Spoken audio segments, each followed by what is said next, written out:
Denny Johnson interviews Jesus on the subject of first century life of Jesus.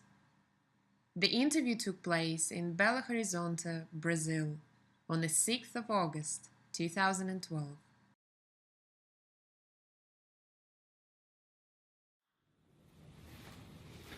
My name is Denny Johnson. I'm here with AJ and Mary behind the camera and Adriana, our translator. We're here to ask you some questions about your life. And it's August 6, 2012, and we're in Belo Horizonte, Brazil. I have some questions. I would really like to know more about your life as a young child 2,000 years ago and the personal things that you went through. Well, obviously, Denny, there are things that I personally remember about my life in the first century. The things that happened to me in my early childhood, obviously I've just heard about from my parents in a similar way to most people would do today. Yep. But I'm happy to maybe describe some of the early events in my childhood that I do remember, and also that I've been told from my mum and dad, Joseph and Mary. And also then perhaps we can have a bit of dialogue about what happened during the rest of my life that I do remember quite easily. Can we start with your conception? Sure, we can start. I mean, this is oftentimes a question people have about the reality of your conception. Yes. No worries, that's a very common question that is asked me many times. My mother, Mary, and my father, Joseph, did have sex. And the result of their sexual union was them conceiving their oldest son, which was myself. And these ideas that my mother was a virgin when I was conceived came from other historical false records, actually. Later revisionists of the Bible tried to compare me with other gods of other religions. And I have never been a god, and neither have those other gods of other religions ever been a god either. But there was this concept religiously that if a person was conceived of a virgin, then they were somehow holy. And this is because many religious people want to reject the notion that sexual union is holy. So rather they would want to believe that sexual union is an unholy event, and therefore something that a holy person could not come from. So the reality is that I was conceived as any other person on earth is ever conceived, and including those people who the legends were made about, that they were conceived in the same manner. Of course, that was the first time that I felt my family, but I do not have a conscious intellectual record of that. Many people on earth have a belief that I was somehow already developed before I came to earth. And while I existed as a soul prior to my incarnating onto earth, I did not have a conscious recollection of myself or any other event before my conception. And this is the same for every other person who has ever been conceived. So there is no difference between myself and any other person who's ever lived on the planet. Was your conception part of a divine plan to bring a perfect man to earth? Was this part of God's design at this time? Well, you could say that God has created all of these souls of people, and each one of these souls have a unique personality and character traits. And certainly the soul of myself and Mary, which is one soul together. Now I'm referring to Mary Magdalene, not my mother Mary. We are one soul, and we have specific character traits, just like every other soul. And one of our character traits is a strong desire to connect to God, and also a strong desire for personal humility. And we desire greatly to find out the truth from God. So God created our soul in that way. But that didn't mean that we would automatically do exactly what God desired. We had to embrace this other gift, the gift of free will, in order to progress. So while I was the same as any other person who has incarnated, in that every single person who's incarnated is initially pristine just before the process of conception. While I remained in the womb of my mother, I did receive the emotional injuries of my parents. So I was not born perfect. However, at the time of birth, God decided to do something that is done to every person who passes into the spirit world. And that is to remove from me the imperfections of my parents at the time of birth. So in that regard, when I was born, not conceived, so at the time of my birth, I became a perfect person just for a moment. And then it depended upon my will as to whether I would remain such. Thank you. So the process began then for your soul to naturally express its will and desire to be one with God that led into the life that you have. Yes, that's correct. You could say that God desired for me to embrace my true nature, but God also gave me free will, so I could choose not to embrace that nature if I chose. And so I had to make a decision at some point in my future time, which obviously happened later when I had the intellectual awareness. So my mother and father were married, and soon after their marriage, my mother conceived myself through having sexual intercourse with my father, Joseph. And as a result, 9 months later, thereabouts, I was born. Is there a truth about the birth, the day or the month? Yes, I was not born on December the 25th. December the 25th is a time in Israel generally that is very cold, and I was born in a bit warmer weather, although it was just turning cold. So I was born in the autumn, in the months that no longer exist in our calendar, in the Gregorian calendar, but in around September. Is the story of the three wise men true? It's true to a degree, not in the same way as described in the Bible. There were men who were living in Babylon who read the Bible very carefully, or what you would call the Bible now, but we call the books of the prophets, that were an extension of the Torah. And when they read these books, they assumed or were looking for a special sign, a sign that the Messiah had come. Many years earlier, hundreds of years earlier, in fact, there was a star that could be seen in the northern hemisphere that went nova. And due to the travelling distance, the time of light, this nova appeared to Earth at the time of my birth, which these men then assumed was a sign of my birth. Then they travelled to Jerusalem to find the person they believed was the Messiah that had just been born. After looking at the records about the prophecies, they realised that I would be born in Bethlehem. And so after visiting Herod and telling him of my birth, they then came to Bethlehem to visit my father and mother and myself. So after visiting Herod, they decided to travel to Bethlehem and visit my mother and father and myself. And then after that occurred, they brought with them some small gifts. These gifts were more, they had little financial significance, but they had an emotional significance to them. So they left those gifts with myself. But I was not aware of any of these events, of course. Having just been born, I had no developed intellect, and I was only told of these events afterwards by my mother and father. Was your conception through the house of David, the lineage? Yes, it was through the tribe of Judah. So the reality is that my father could trace his lineage back, and my mother could also trace her lineage back to the time to David. So my father and mother were both of the tribe of Judah, and could trace their lineage back to the time to David. But that had no significance to my birth, really. It was turned into significance by people who were trying to compare me and also to teach that I had that particular thing had significance.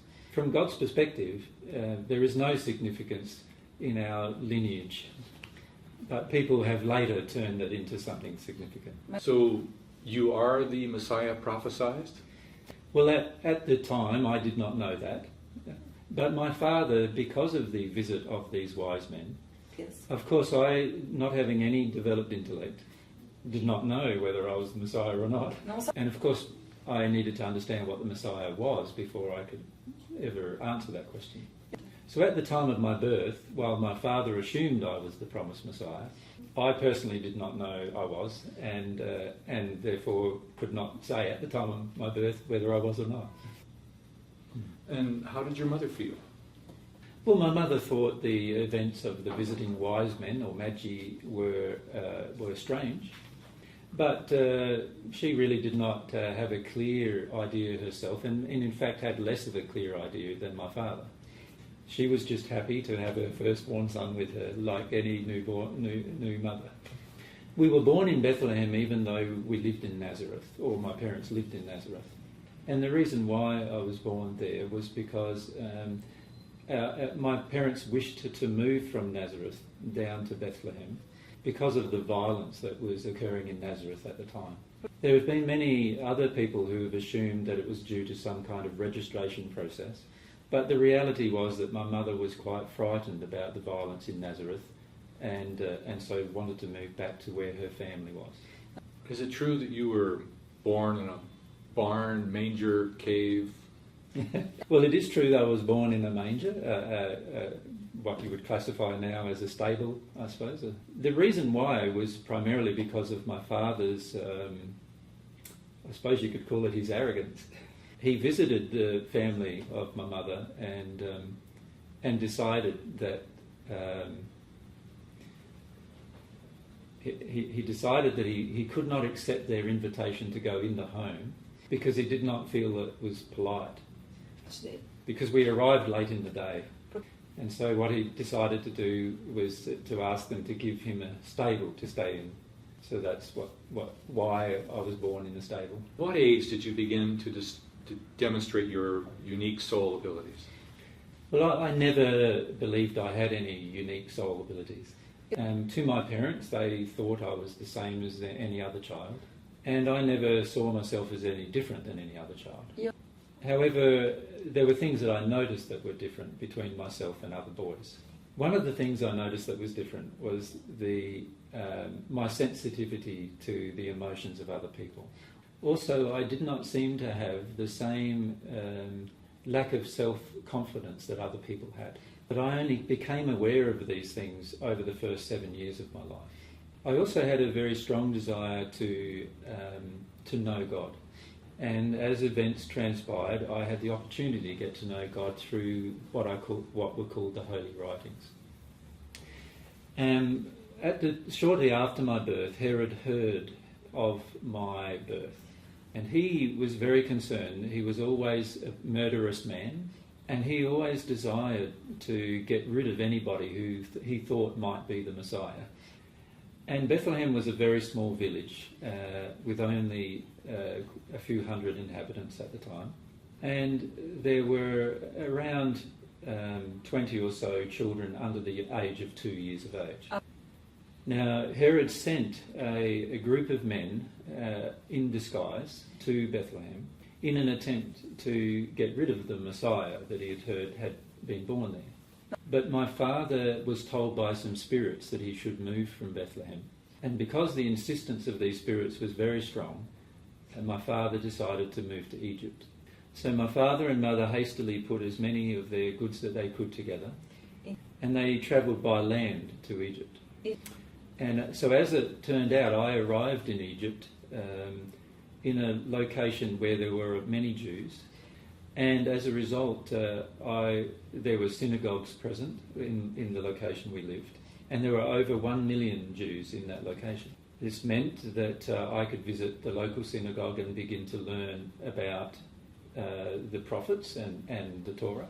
And my father eventually paid for me to be educated at a fairly early age. Shortly after we left Bethlehem, Herod did send this group of men, and they murdered every child under the age of 2. And as a result of that murder, he believed he had killed the Messiah. But as it turned out, we had already left Bethlehem and gone to Egypt. When did you first become aware of your desire to know God? Yeah, it's interesting because that always felt fairly present in me from as long as I could remember. I could remember as soon as I could speak, I often spoke to God. And I would look at creation and often speak to God about what I was observing, but in a very childlike way. My father was often very concerned because I would speak out loud to what he called my invisible friend, and he would often voice his concern about that to my mother. And sometimes I heard him talking about me, and I heard my father's concern about my state of mind. My mother just asked him to give me time, and she felt that as I grew up, that desire to speak out loud would disappear. And it did disappear almost immediately, because I heard them talking about it and I decided that I'd better speak to God in my mind instead. But I realised that speaking with God at a very early age was more about speaking from the heart. Is it true that you went to the temple and spoke to the priest? Well, it's an interesting question, Denny, because you've now skipped 12 years of my life. Oh boy, let's get them all. And it's interesting that most people skip that 12 years of my life. And the main reason why is because they only remember what the Bible tells them. So obviously a lot happened in that 12 years. And these years were very formative for me in my relationship with God. Please explain what those 12 years were like so we can fill in this gap. Well, by the time I was 2 or 3 years of age, as I explained, I already now had a developing relationship with God. I also observed that other people felt bad about themselves most of the time. And I didn't really understand these feelings because I did not have them. And so while I viewed myself the same as any other child, I could see that there were some differences between me and the average male child. When I was around 5 years of age, my father sent me to the local synagogue, and there was a papyri of the written records of the Torah and the prophets. What you would now know as the prophetic books of the Old Testament of the Bible. And we were taught how to read by reading these religious manuscripts. And we were taught how to write by copying them. And in this process I began to develop a closer relationship with God. I would look at the books and the things that I was writing, and I found in them that I found a lot more significant meaning than the man who was teaching me found. And in particular I found significant meaning with regard to love and truth. Because I could see spirits around me, I could see that many of the prophets had been channeling spirits. And so I did not believe that everything that was written was true, but I could see there were some truths in everything that was written. And so I spent even more time then studying the Bible, in fact the entire time I was at the synagogue. During that time I also learnt some additional languages. Obviously we had to learn the Egyptian language in order to converse and live in Egypt. But we also generally were taught Italian and Greek as well as Aramaic. And so during those times, right the way through to the time that we remained in Egypt, I remained in Egypt with my family until I was 12 years of age. But there were other events that occurred during this time as well. By the time I was 7, my father decided that I was far too sensitive to be the Messiah. So he decided to enrol me in a private school for soldiers. Many young children of aristocrats were enrolled in these schools, and they were taught how to fight. Of course, this was very different to my own nature. So while I enjoyed any physical exercise and sport that did not involve hurting another person, I didn't enjoy having to fight another person. So I refused to fight. This, of course, wasn't looked upon very well by the people who were running the school, and I was often beaten by them and also by other students in the school. And I was often referred to as a coward. In addition, they used to have women present at the school who were used for sexual purposes. And the Roman soldiers would generally rape these fully grown women. In addition, they would try to teach their students to do similar things, sexual things too. In addition, many of these women finished up having children of their own. If the child was a male, he was automatically enrolled in the school. But if the child was a female, she was automatically enrolled as a sexual slave. So during this time, there were many younger girls of a similar age to myself with whom the soldiers taught the young boys to have some sexual relationship. Of course, many of the young boys didn't know really what they were doing, but I could feel the deep hurt inside of the girl children. When I was sent home to my father for the breaks, I would complain bitterly about what was going on at the school. But my father would continue to send me back to the school because he felt it would toughen me up. And at one particular occasion, when one of these girls was hurt badly, I refused to participate in any further thing at the school. I was then punished quite severely by the soldiers who ran the school, and they involved the other children to try to get me to change my mind. But I was beaten quite violently, but I still refused to participate. So I was sent home in disgust. And of course my father wasn't too impressed either, because he was trying to create the Messiah, a man that he believed would be a person who would lead Israel into war against the Romans. So I decided at that time that if the Messiah was going to lead the Jews into war, I wasn't going to be the Messiah.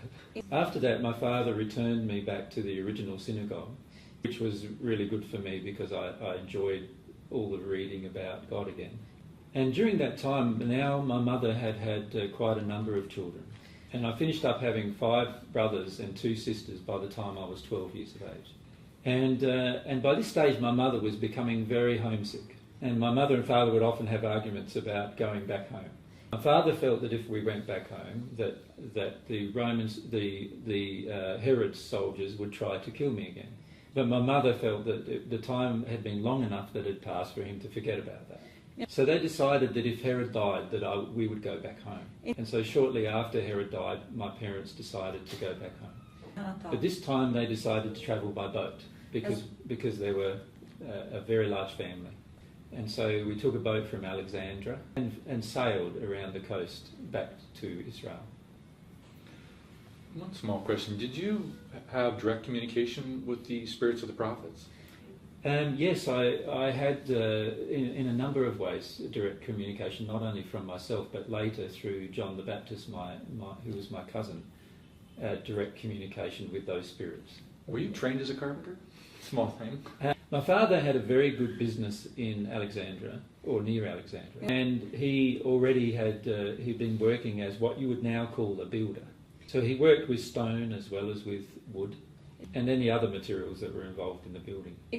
However, he had to sell his business when we left Egypt. But my father had decided to move back to Nazareth because the Roman, there were different things happening, not only with the Romans but also with the Jews, which would mean there was very good business for a builder.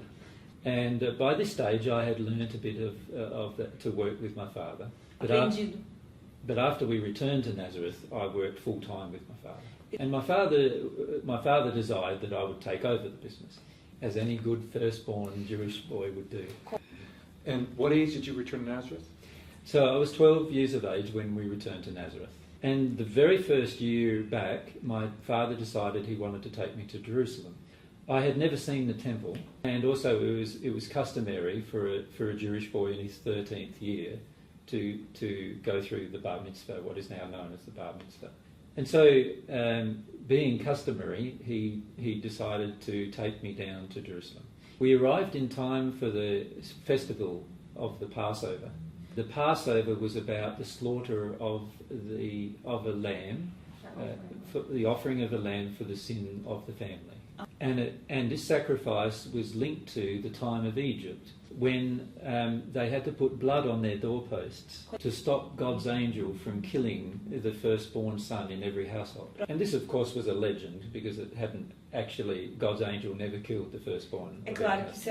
However, some negative spirits were involved in many of the events in Egypt, many hundreds of years, or thousands of years earlier. But this festival meant that we went to Jerusalem. And of course, because of the large-scale slaughter of animals, there was blood running down the sides of the temple. And of course, you can imagine there was quite a large stench. And this greatly affected me. And I refused to eat meat from that time on. So in your 13th year, you arrived at the temple for the first time. Mm-hmm. Yes, so 12 years of age. Did you begin to learn there, or did you begin to learn there? No, because I had learned all of the things that I'd thus learned so far in Egypt. And the teachers of my synagogue in Egypt understood me to be a very a boy very interested in the holy books. And because I had a lot of confidence in my engagement with them, I managed to learn many things that exceeded their own understanding of those books. In addition, because I could talk to the spirits who actually wrote most of those books, I found out what had actually happened in their lives, rather than what the legend told. And so by the time I arrived in Jerusalem when I was in my 13th year, I had a large degree of knowledge at my fingertips that nobody in Jerusalem had. And so while I was there, I took the opportunity to discuss with any person possible all of the information I had learnt up to that time. And this is where the legend comes from, that I was teaching the people teaching them in the temple. I did not get left behind, though, when I travelled back home, because I was always a dutiful boy. And when my mum and dad said they were going to leave at a certain time, I always was there. So at that time, what mostly affected me was two primary things. One was this influence of the sacrificial, or the whole prospect of sacrificing things to please God. And the other was, to my surprise, the lack of knowledge about the truth. I could see that the sacrifice idea was very false from God's perspective. And because by this time I had received some of God's love through my longings for it, I could feel that God actually disapproved of such things, in the sense that God did not want us to sacrifice anything for his sake. I also came to see the lack of true understanding of the words of the prophets. And this feeling grew in such an intense manner that it caused me to desire to even know more. So when we returned back to Nazareth, I immediately engaged the master of the synagogue in Nazareth. And any spare time my father would give me, I would leave and go to the synagogue, and we would have discussions together. And this is where I started seeing the patterns regarding what the truth was about the Messiah. Is this when you began to recognize your role? No, not at all. I was very much thinking at this point that I would find the Messiah. I thought the Messiah would be somebody else, and the reason why I was studying the scriptures so carefully was that I wanted to recognise him. And so any new Messiah who claimed to be the Messiah that came onto the scene, I would compare his actions to the actions that I felt the Messiah should have from my own study. And in the comparison, I would often see that they were very much still focused on violence. And by this time I had a very firm opinion that the Messiah would not be violent in any way.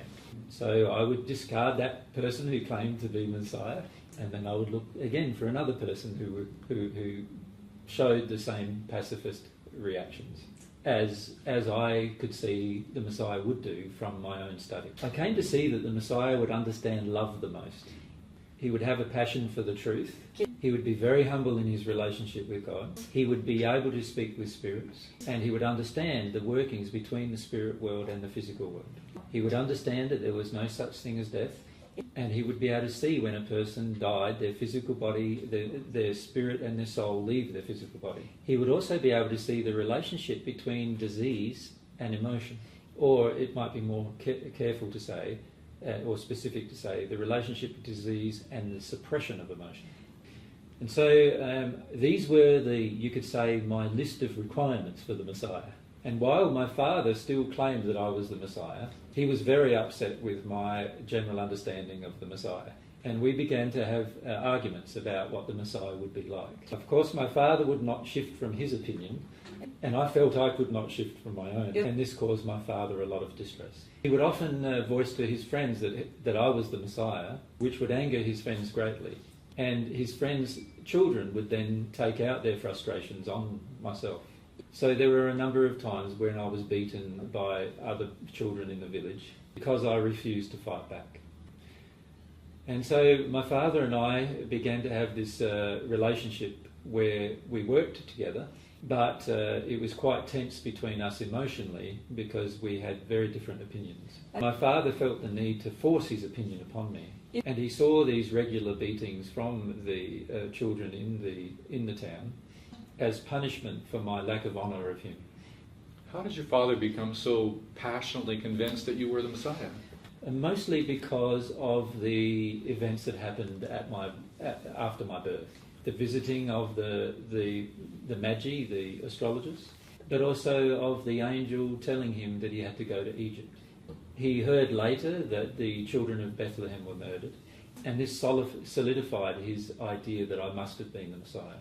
But aside from that, he had no other real evidence, aside from this nagging feeling in his heart, which as I grew older, he had less understanding of, because he thought that as I grew older I was becoming softer.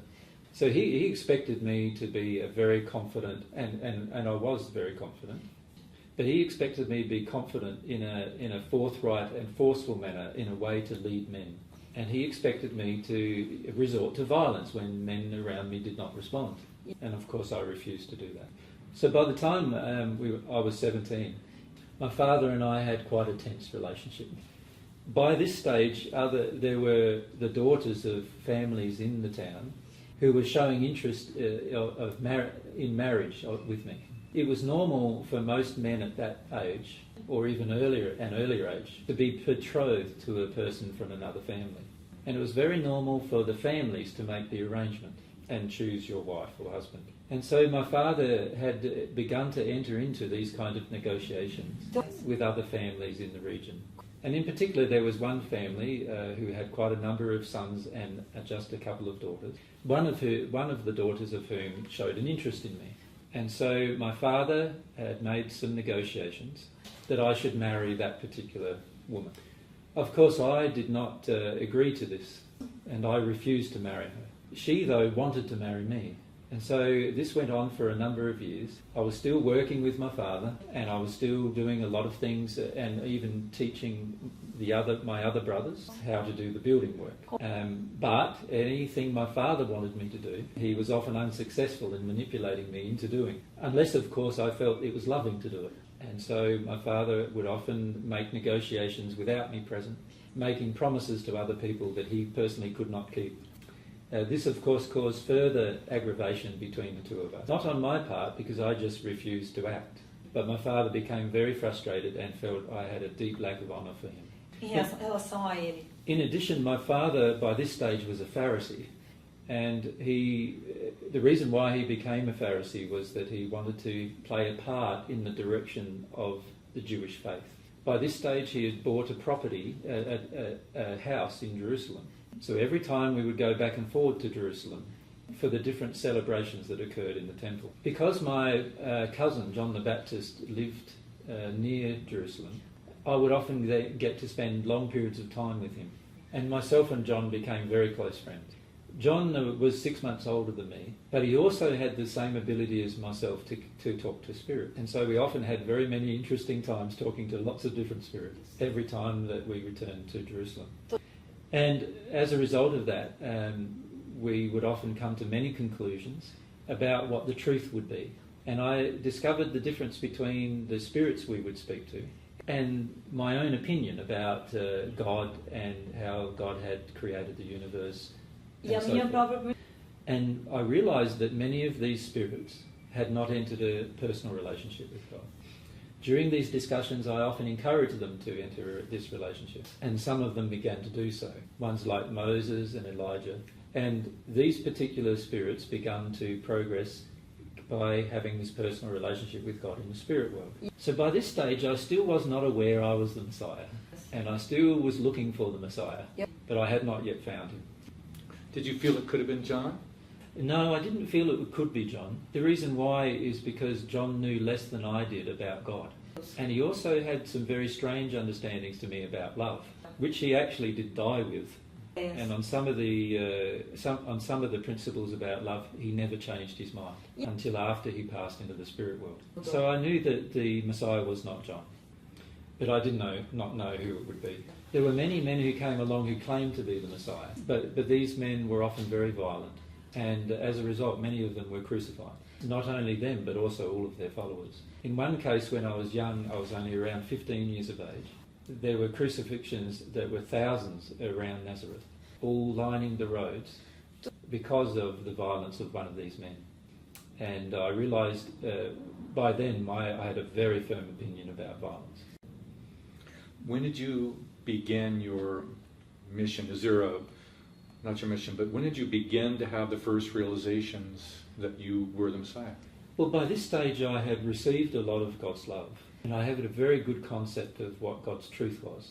I understood that I was made of a half of a soul, and that I had a spirit body and a material body. And I understood that it was my soul that attracted all different events. I understood the spirit world quite well because I could talk to many of these spirits, and I could remember many of my experiences when I went to sleep, which were experiences that I had in the spirit world.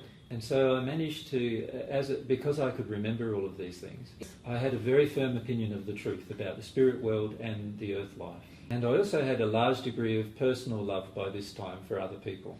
And I could see and have compassion for them, even if they were violent towards myself. So my spiritual condition and my condition in love was much more developed than the average person that was around me. But I was still looking for the Messiah, because I could not really believe it could be myself. But then God took me through this process, which was very overwhelming emotionally to me at the time.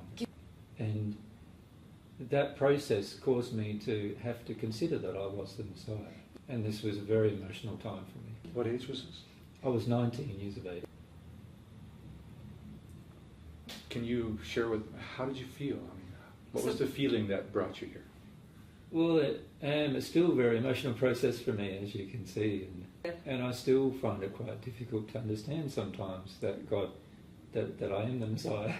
And so I spent a lot of time crying. And my father and mother again worried about me because I was still living at home at the time. But as I went through this emotional process, the feeling solidified within myself. And as a result, I realised by a few years, it took a few years for me to go through this process. But by the time I finished going through the process, I was around 21 years of age. And I felt quite sure that I was the Messiah. But it was still hard to accept. So I decided to, again, even strengthen my desire to have a closer relationship with God. And I decided to spend a lot of my time in conversation with God. During this same period of time, my father had negotiated that I marry this other woman. And of course I refused to do so. But the woman herself believed that she could force me into marriage. She initially tried to make me have sex with her, which she thought she would be successful doing, because I'd always treated her kindly.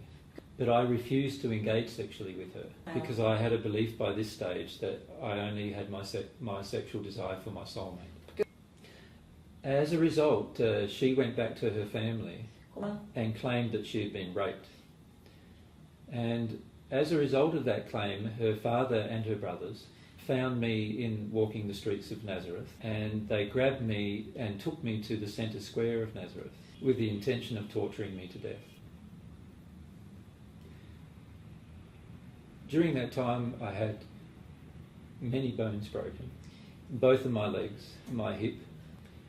They smashed inner side of my face and had dogs rip off the skin and eat it.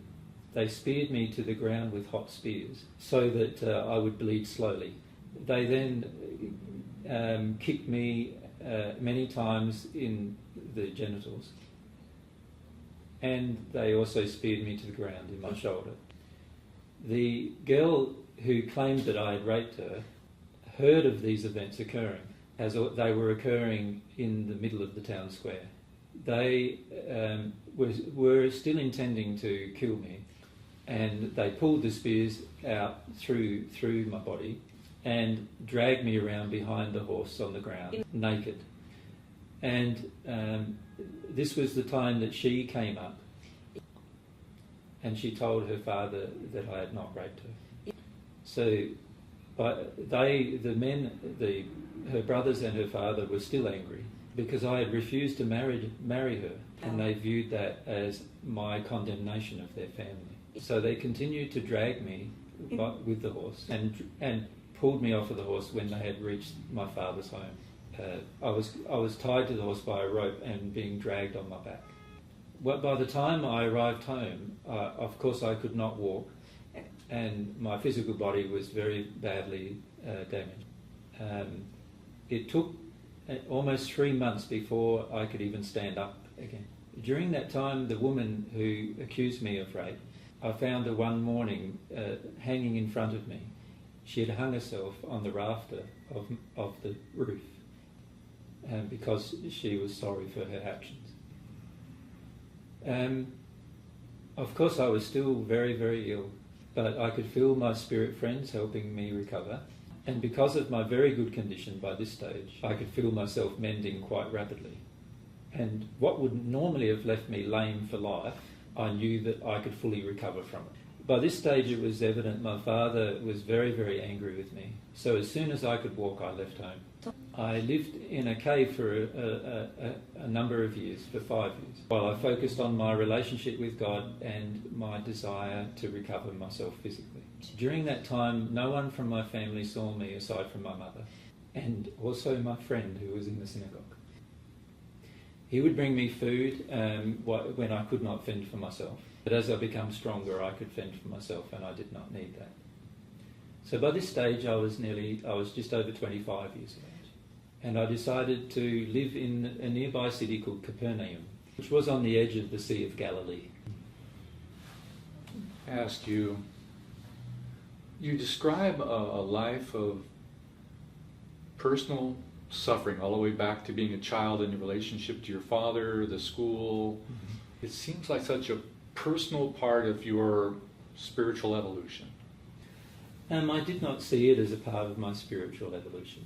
I saw it as the underlying conflict between truth and error.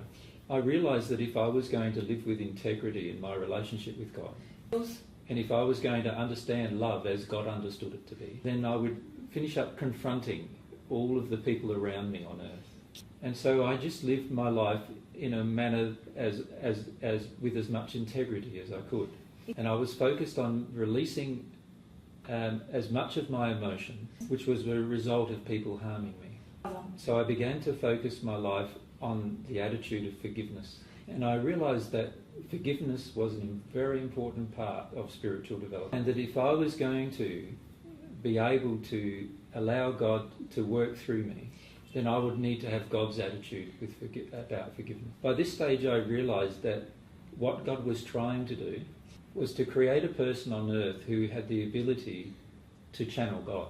And this would place God's personality on earth for the first time. Now, I realised because of my own development that I still had much work to do in order to get to that condition. And so that became the focus of the subsequent 6 years of my life before my baptism. So from your experience, I'm hearing you say that love and the love of God, integrity, is what you were learning, the integrity, the truth? Well, there were two primary things I feel I was learning besides the flow, how divine love flows. The first one is what I called ethics. Of course, I did not give it that name in the first century. Instead, I came up with a slogan. And the slogan was, do unto others what you would love them to do unto you. And I saw this as the basic of human relationship. The second thing I realised was that true morality came from having the love of God. And the more that I received God's love, the more moral a person I became. And so I came to see morality as God's definition of what is true. And as a result, I let go of what many persons on earth thought were true. And I focused my entire concentration on trying to understand what God thought was true. And with this underlying basics of ethics and morality, in addition to understanding how divine love was transforming my soul, these formed the basis of what I wanted to teach others. For you, this now is at age 25. Yes. Now you just moved to Capernaum. How are you a different person? Well, at Capernaum, I began to live a life by myself. I hired a small room, which I lived in, and I worked mending the fishing nets of the fishermen of the Sea of Galilee. And that's how I earned enough funds to pay for my lifestyle. Did you have any resolution with your father? No resolution with my father. No. My father by this stage had almost given me up for someone lost. And he believed that he may have been mistaken in his assumption that I was the Messiah. I occasionally saw my mother, but because it would always create much anger in my father, eventually those visits became very few. So I really became without a family for a period of time. And it was during this time that I realised that the concept of family on the earth was highly overrated. And in fact that most people on the earth place far too much importance on it. What really matters was the love relationships. And I began to develop relationships with different people in the community, and some of them felt more like my brothers and sisters and mothers and fathers. In the end, I came to feel that my mother and father and sister and brother were those who had a desire for God's love and who were changed by it. And this is one of the things that the Bible does say about me. So by this stage, I was working as a net mender, and I was meeting many people who later became strong friends. During this time I met the sons of Zebedee, and these were John and James, who later became known as the Apostle John and the Apostle James. And also I met Peter, because Peter's family lived nearby and he also was a fisherman. And of course I travelled to their family homes and began to have many discussions with different people during this stage. So before I became at one with God, I started automatically travelling around talking to people about God. And so many people came to know of me as a prophet, and they would come to listen to me. This was even before I became baptised. I would also occasionally still visit John the Baptist. And by this stage he was primarily around the Jordan and teaching people about what he believed God to be. We would often have discussions together and he would say, "I do not understand." And so he would continue teaching the things that he thought he could understand. And so during this period of time, over a period of around 5 years, eventually I had many people following along behind me when I travelled, but I had still not become baptised myself. None of these things are recorded in the Bible, because it was viewed that my special works began after my baptism. But this is not actually true. My baptism was a very personal thing and had nothing to do with having some kind of consecration from God. I decided during this phase that there would be a time, I knew there would be a time when I would become at one with God, and God would be able to channel and be on earth through me. And I decided that if that occasion ever occurred, because I was still unsure whether it would occur, I decided that if it would occur, then I would baptise myself as a personal celebration that I'd become at one with God.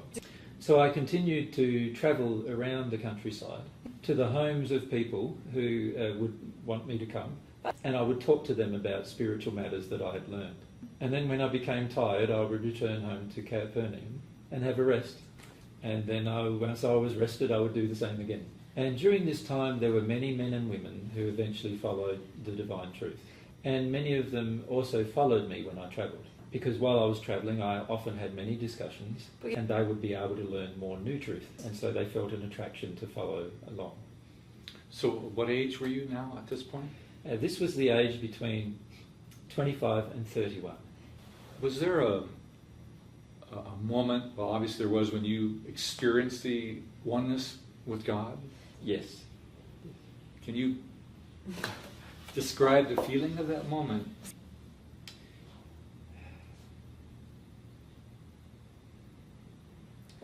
It's very difficult to describe. It's a very intensely emotional experience, and that involves every sense. And you go through this process where you come out the other end, where you understand that there is no constraint of time and space, and that now that you are in harmony with God's laws of love, anything that you desire is at your disposal. There is also now no pain, and all pain is automatically managed by the love. Also, there is now no more fear. Fear does not exist to you anymore.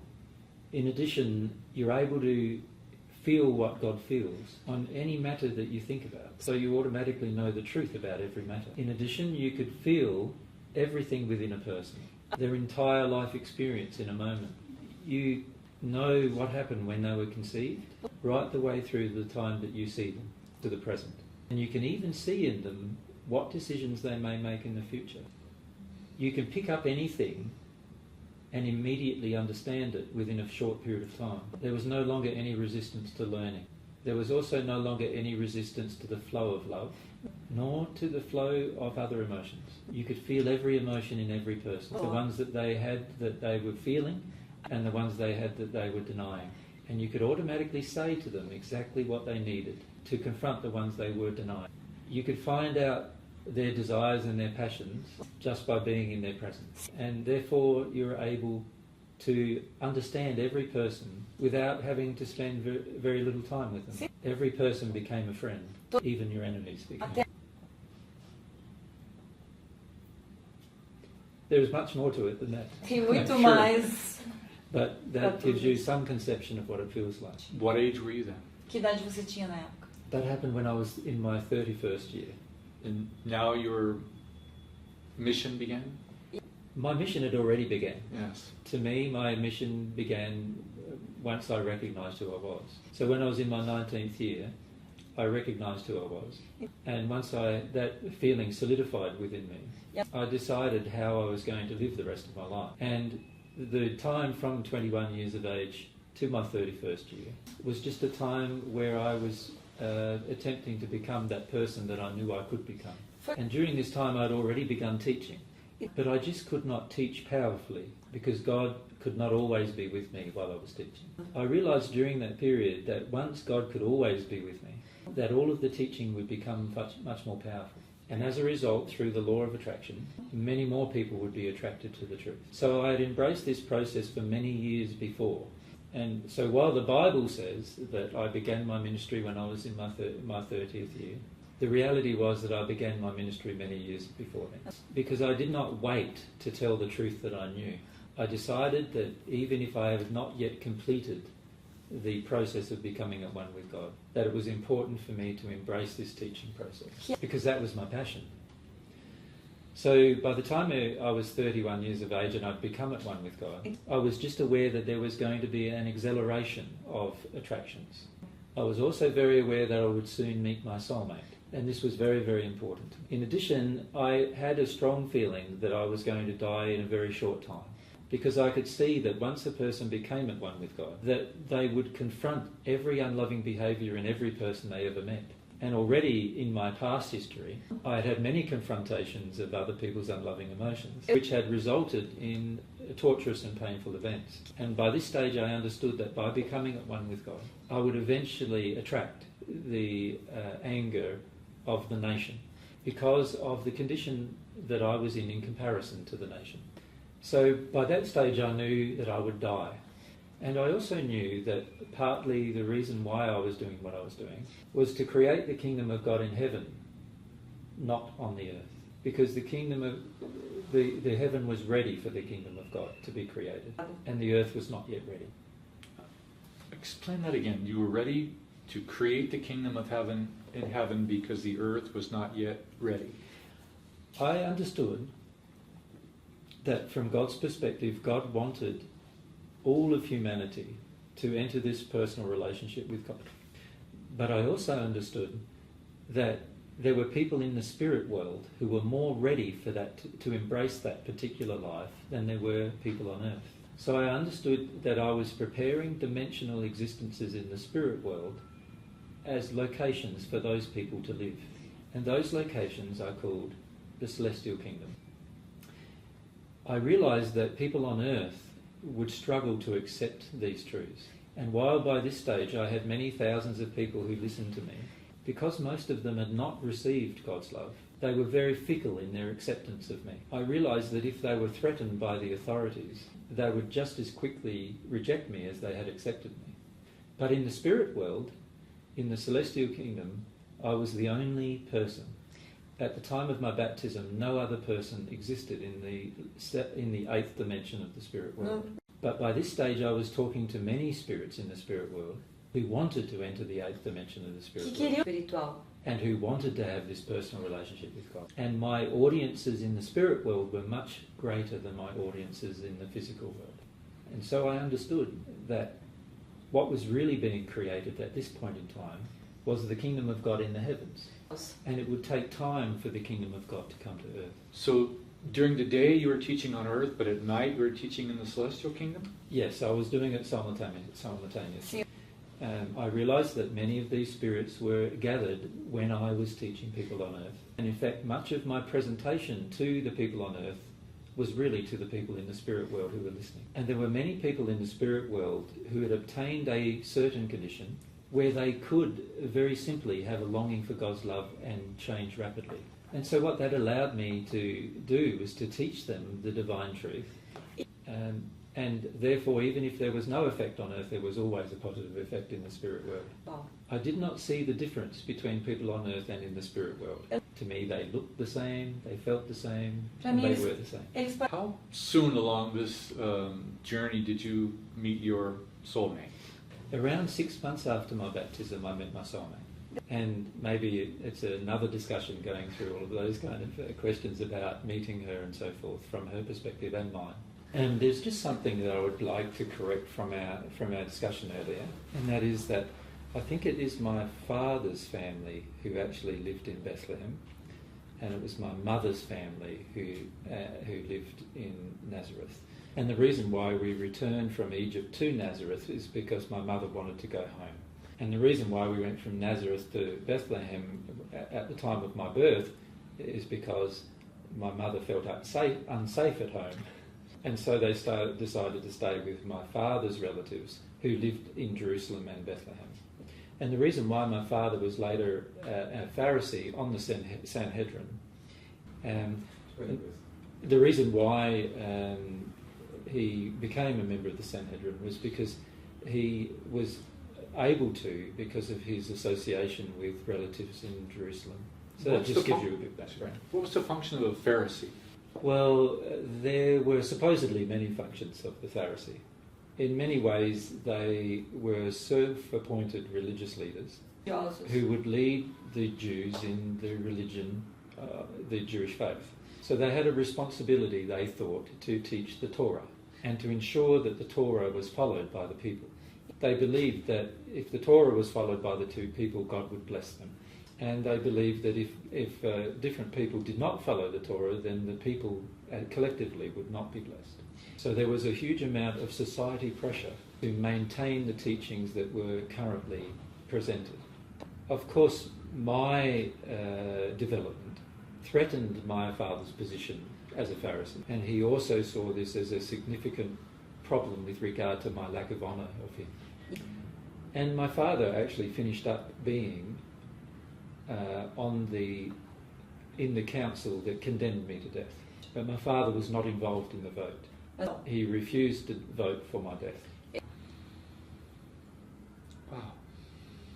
He was actually on the council that condemned you to death.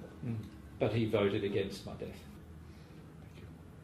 So now you are 31, and you actually did this portion of your journey at one with God for approximately 2 years? No, it was for 3.5 years. And during that time, you asked earlier the question about when I met my soulmate. Yeah. And I met her around 6 months after I began what you would call my public ministry. Although to me, I'd begun my public ministry much earlier. But around 6 months after I became at one with God, I found Mary. I visited the northern cities. Eu visitei as cidades no norte. And one of those cities Mary lived in as a merchant. Mary had a quite lucrative business, and she employed mainly women who had been harmed in their past. And she and the women who were with her had heard of me travelling around to the different cities. And when I arrived in her city, she managed to find me. And I knew as soon as I met her who she was. But while she was attracted to me, she did not understand the meaning of the attraction. And she became a follower at this time? For a very short period of time, yes. and then perhaps I need to leave her to tell you the story of what happened. But for a very short period of time she followed me, and then she became quite upset with me for a period of time, and so I did not see her for over 1 year. Can you tell me the process that you went through to distinguish the men that became known as your disciples? Well, there was no process, and there was no apostles, and there were no disciples. I often refer to the people who followed me as my taught ones, and of course the word for that is a disciple. But there was no formality in the choice of the people who followed me, and I had no formal choice of any person or persons as a group of persons who would later lead the Christian church. The people who followed me were just my friends who were learning the divine truth from me and then trying to practice it as best that they were able. So in that way, many of the people who followed me, who were later called my disciples or later called my apostles, were just established as that after my death, and it is not a choice that I made. I taught my disciples, if you could call them that all of them were equal and none of them should establish themselves over the other. I also taught them that men and women were equal, and that women were just as important as men. And most of the male followers found this very difficult too. As a result of that, many of the women were better disciples, but unfortunately they were written out of the record because of the male dominance at the time. So the women were actually more humble. Yes, many of the women were more humble, but also they had less emotions of trying to harm others. Many of the men had a tendency towards violence, and many of them had a tendency to violence towards women. And this meant that their condition of love was much lower than the women they harmed. As a result, many of the women understood what I was teaching far better than the men understood. And eventually Mary understood it best. Unfortunately, though, none of the males could accept Mary's authority. And when I use the term authority, I mean that any person who loves more automatically is given more authority by God. And Mary had received more divine love by the time of my death than any other person on earth, aside from myself. And as such, if from God's perspective and from my own, Mary should have been the one who led the people after that. But many of the male and female disciples had some very bad attitudes towards Mary because they judged her history. And as a result, they did not respect my choice of her as the person who would teach people after me. Instead, the men fought amongst themselves for dominance. Before we go to time after your crucifixion, this time before the crucifixion, what's true about the miracles? Well, some of the miracles that the Bible says I performed, I never did perform. I did not walk on water, and I did not turn water into wine. In fact, by this time, I personally did not drink wine. There are certain explanations for the events, but those explanations got distorted because people wanted to turn me into a god, which is the same thing they had done to many others prior to myself. But there are other events that were definitely true. I had the ability to instantly heal any person as long as that person exercised faith in God and had a desire for God's love to enter them. Sometimes I would meet a person who had such a desire and who was lame or who was sick, and I could heal them instantly. This included any person who was blind or deaf or dumb, and also included any person who had some trauma which looked like it meant that they had died. They weren't actually dead. Their body had not separated from their spirit body. But while the two bodies were not separated, I could bring them back to life. If the body was separated from the spirit body, then no one could bring them back to life. In addition, I also talked to many spirits, and I was involved, of course, in helping these spirits leave people that they were tormenting. However, I did not ever make anything else die as a result. So I did not cast spirits into animals and then cause those animals death. Is the story of Judas true? Most of it is true, in the sense that Judas was a friend of mine. He was one of the youngest of the people who were associated closely with me. Of course, there were ones younger, but he had a degree of education, and as a result, we asked him to look after any donations that we received. He had a very strong belief that I was the Messiah, but he believed that the Messiah would be a violent man. He felt the Messiah would lead a war against the Romans, and he wasn't alone in that opinion. Many of the other men had the same opinion. Peter and others also had the same opinion as Judas. But Judas, being young, was quite impetuous, and he tried to force me into confrontations with the Jewish and Roman systems. He believed that I was misguided on two particular issues. The first issue is that he felt that I should confront the Jewish and Roman systems on earth, whereas I believed that I should love any system, and by loving the system it would eventually change. However, I could not get this across to Judas, and he had a very, very strong opinion that he was right and I was wrong. And he was arrogant, as were many of the male disciples. The second issue that he had a lot of disagreement with me on is my marriage of Mary. He felt that I should not marry Mary, and he felt that Mary brought me disrepute. So he believed there were two issues which I was that I was not correct. And in his arrogance, he decided to confront those issues within myself. So he decided to set up confrontations periodically between myself and the Pharisees in order to motivate the Jewish people to get behind me to war against the Romans. So I had, through my period with him, many times where these confrontations occurred. And unfortunately, Judas was not happy with any one of those confrontations, because love and truth was my only weapon that I would use, if you could call love and truth weapons. So he decided to have an ultimate confrontation. So he approached the Jewish Sanhedrin, and in this approach he decided that he could force my confrontation with them. He expected that I would show my power over them, not understanding my honouring of other people's free will. And in doing that, he created a series of events which caused my death. Did he end up committing suicide as it's described? Yes, he committed suicide. He passed into the spirit world, into the hells, and it took him quite some number of years to work through his guilt about what he had done. I met him nearly 50 years after his passing into the hell. Before then, he was too ashamed to even see me. He's in the divine truth path now? Yes, he's a celestial spirit now. And John the Baptist, did he recognize you before he passed? He recognized that I was the Messiah, but he did not understand the role of the Messiah. But he could feel that I must be the Messiah because of what I knew. And so he had a very, very strong belief that I was the Messiah, but he still refused to accept many of the things I taught him. And in fact, if he had followed my advice, he would never have died the way he did. Is it true that he was judging Herod and Salome and that relationship?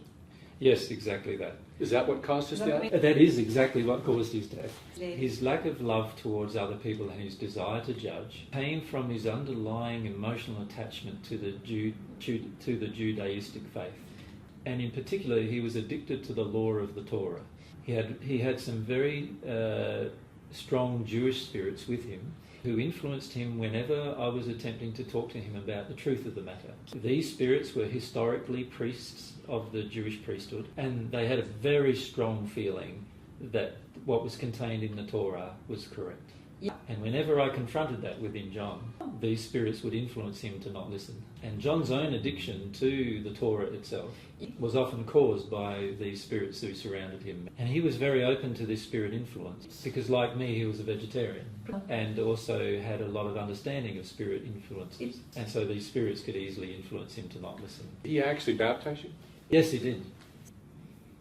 And what was the significance of that for you? Well, as I said earlier, I wanted to just have a personal experience of that I would remember for myself. It was like a ritual, if you like. I did not intend that everybody else do the same thing. To me, it was a symbol of the transformation of my soul. And to me, going under the water and being cleansed by the water was like a symbol of being cleansed by truth. And I often viewed water as the truth in the symbolic language that I used. And so I saw the event as truth cleansing me to the extent that I was now at one with God. And so it contained a lot of personal significance for me. But I did not intend for the rest of humanity to follow that particular path, since there is no significance in the water itself. And also there is no significance in the process of baptism. I was already at one with God, and nothing I could do physically would change that. Did your mother accept you at this time? No, not yet. No. My mother took quite some time to accept me. Initially, she was very concerned about my personal safety. By the time of my baptism, there had already been some attacks upon myself. And she was concerned that eventually a group of people would kill me. Shortly after my baptism in my hometown of Nazareth, they attempted to throw me off a cliff. And it was only my father and mother who prevented the crowd from doing so. How they prevented it was by calling me crazy. And that wasn't far from the truth, because both my father and my mother wondered whether I was crazy. And so they convinced the crowd that I was too crazy to be listened to or to be taken seriously. And in fact, my mother, for a period of time afterwards, followed me around primarily to make sure that everyone knew I was crazy. Of course, during this time, she got to see the many things that happened. And after a while, she became convinced that I was not as crazy as she thought. And so by the time of my death, she no longer believed I was crazy, but she believed I was the Messiah. However, my father did not believe I was the Messiah at the time of my death. It was only my death that caused my father to believe I was the Messiah. So this is the time leading up to the trial? My father only believed I was the Messiah after I died. Of course, there were many events in those 3.5 years leading up to the time of my death. This was a very busy time in our lives. We travelled all around the Israelite nation and also into some of the Gentile nations around about. Mary and myself also eventually became married, and Mary became pregnant with our child. And it was a girl who Mary later named Sarah. But Mary was pregnant, 6 months pregnant, when I died. Is there a symbolic or literal reason why this location, Israel? What do you mean, Denny, by this location? Of all the places on earth that were possible, I mean, the nation of Israel and the Judith face. Well, yes, there were a number of significant events. Firstly, God had foretold to many different religious faiths on earth that there would be a Messiah that would come. There were spirits who gave writings to many different locations on earth. These included locations in China, India, in Israel, and other parts of the earth as well. However, there was something unique about the Jewish faith, and this was that they believed in one God. And this was a very important thing for my own development, because it helped me come to see God as a personal God, a God that I could have a relationship with. In addition, the Jewish nation was relatively prepared for the Messiah, and of all faiths that were present on the earth at the time, they were the only faith that really strongly believed in this messianic appearance. In addition, because of the different the different spirit mediums who were then known as prophets, there had been certain things foretold about my appearance. And these things that were foretold well in advance finished up coming true. But God did not choose the Jewish people as his special chosen people. It just so happened that their religious belief systems best supported my own development in comparison to all of the belief systems that were present on the earth at the time. Are you the author of the Lord's Prayer as you gave it in the Bible? No, I was not. These were things that were taken from some of my teachings and later placed into the Bible by other writers. The actual prayer I gave to the disciples was much longer and had far more significance. So this prayer that we so often remember was added to the teachings after you passed. Exactly that, yes. So this describes on earth as it is in heaven. Our translator does not know her Bible very well. I don't know the Bible very well. Eu não sei muito sobre a Bíblia, desculpe, gente. The Lord's Prayer, what is called the Lord's Prayer in the Bible, is really a summary of some of the teachings that I gave in many different seminars or discourses to people on earth. For instance, I would teach the principle that it's impossible to ask God for forgiveness when we're unwilling to forgive our brother. I also taught that there was no need to be greedy, and having enough for one day was enough, just like it was enough for the animals and the birds. I also taught that God's kingdom would eventually come to earth, And I was demonstrating the way in which that could happen. So all of these things later got compressed into a short passage in the Bible, which was then called the Lord's Prayer. Can you describe the time period leading up to your crucifixion? Sure. This was a period of time that there was a lot of unrest in the Jewish nation. The general population were quite angry with both the Sanhedrin and the Romans. And as a result, they often felt quite a lot of frustration with the religious faith and also the political power. By this stage, it was well known that I was a prophet who preached non-violence. And many of them knew of the many different things I had done, healing different people and helping different people. And they heard that I was coming to Jerusalem for the time of the Passover. As a result, they decided to welcome me. And at the entry of the city, I found a person who wanted to put me on an ass, which I happily accepted. And they waved their palm branches and laid them before me as I went into the city. Many of the religious leaders found this very offensive. They had already attempted to assassinate me 3 times prior, and each assassination attempt had failed, although they did actually harm my body. But because I had the ability to heal my own body, as long as my head wasn't cut off, I recovered from each of the attacks. This, of course, they found very frustrating. So by the time that Judas approached the chief priests, they had already made the decision to find a public way of being able to kill me. Up till this time, they had decided on more private and secret methods. So what they decided to do was to try and create an event that would eventually give them provocation for my death. And they were constantly looking for opportunities during that period of time to do so. But they were afraid to a degree of the people and how they would respond. And in particular, they were afraid of what I might do to the people to cause them to respond. But after it became plain to them that I probably would not respond in any angry or violent manner, they realised that the only people they had to manipulate were the people themselves. And so they created a series of false accusations. And when I was given the chance to answer these accusations, they refused to allow me to answer. They did this by hitting me or punishing me if I answered out of harmony with what they wanted to hear. So eventually, of course, I said nothing, which they then accepted as my guilt. In addition, they asked me questions about the establishment of the kingdom of God in heaven, which was a teaching that I had given to many of the people who were following me. They misunderstood this, of course, this teaching, and they tried to turn it into my threat towards the Roman Empire.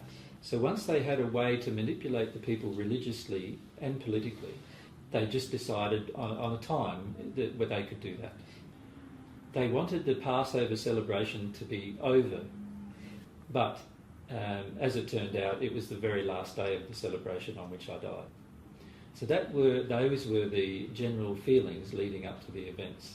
Of course, once Judas approached them in order to create a confrontation, they saw this as an ideal opportunity to make the situation occur.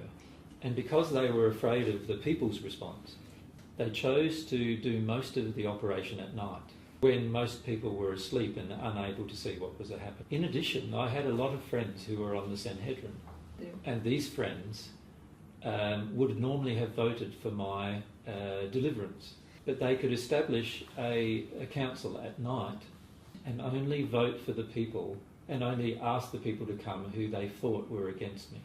They included my father in that list because they knew his anger towards me.